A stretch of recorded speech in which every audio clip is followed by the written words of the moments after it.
Dr. Sami Atallah is the founding director of Beirut-based think tank, the Policy Initiative. He joins us now live from Beirut. Sami, you've been extremely critical already of this new cabinet. I've been reading some of your tweets, one of which said, the system is so defunct that it will swallow them into its web and neutralize their ideas so they become pawns of the system. Do you have any optimism here that at least this is something?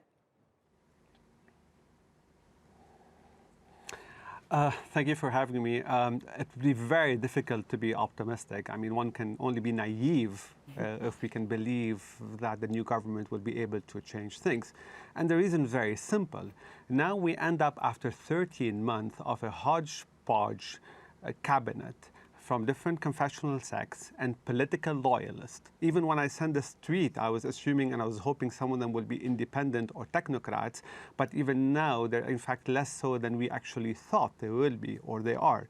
Now, the problem with that is that not only we have the political loyalists, we have no sense of any economic vision that they plan to actually put together to save the country. And the worst part is that they're actually accountable to the political establishment. And that's a problem because it's the same political establishment that actually caused the problem in the first place. So it's very hard to believe that this government that's actually supported by the political establishment is going to come and salvage Lebanon after 13 months of complete vacuum, after, in fact, a huge explosion that destroyed part of the city, and after almost 2 years of a major socioeconomic collapse and financial collapse, where we see nothing has happened to actually save or salvage the welfare of citizens. Now, not only that, we also know that actually it's the Prime Minister's bloc, the political bloc that has actually undermined in the last year or so the so-called economic vision of the previous government, which was actually a viable plan to save the country, and what's actually known in Lebanon as the Lazar plan. So now we see the Prime Minister forming a government and claiming to come and salvage us, but actually his bloc obviously undermined a very viable one that could have actually had much less dreadful effect on citizens of the country. Yeah, it's hard to overstate what a terrible situation exists today in Lebanon. So this new cabinet is now at least formed. It has less than a year to make changes before elections. But would you say that this, in a sense, frees them in a way to maybe make some bold moves because they don't want to fail? They don't want to see Lebanon slip deeper into the hole.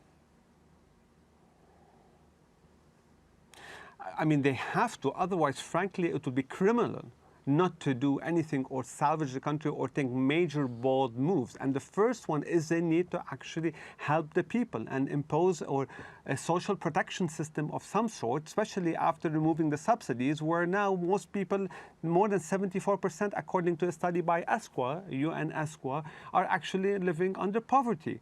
That is actually criminal and scandalous. So what they need to do is actually help those people, prevent further people from actually going further into poverty, providing this cash transfer at least for now, and even better to actually lay the groundwork for a major social protection system in the country.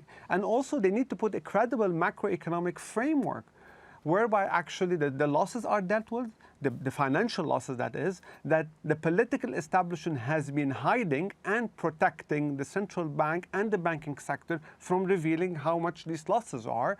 And in fact, put a credible plan to be able to attract actual capital into the country to actually be able for Lebanon to buy the necessary basic goods, at least to stop the collapse. In addition to that, given that the election is around the corner, which is in 9 or 8 months from now, they need to actually put an electoral law that is actually fair, that allows other segments of the population and groups that are forming to actually compete fairly against the political establishment that actually has lost popular legitimacy as of October 17, 2019. So there's a lot on their plate, and I really hope they get at it, because otherwise, I mean, the country is going to suffer even more. Well, hopefully they will listen to some of your great advice. Dr. Sami Atallah, thanks for joining us.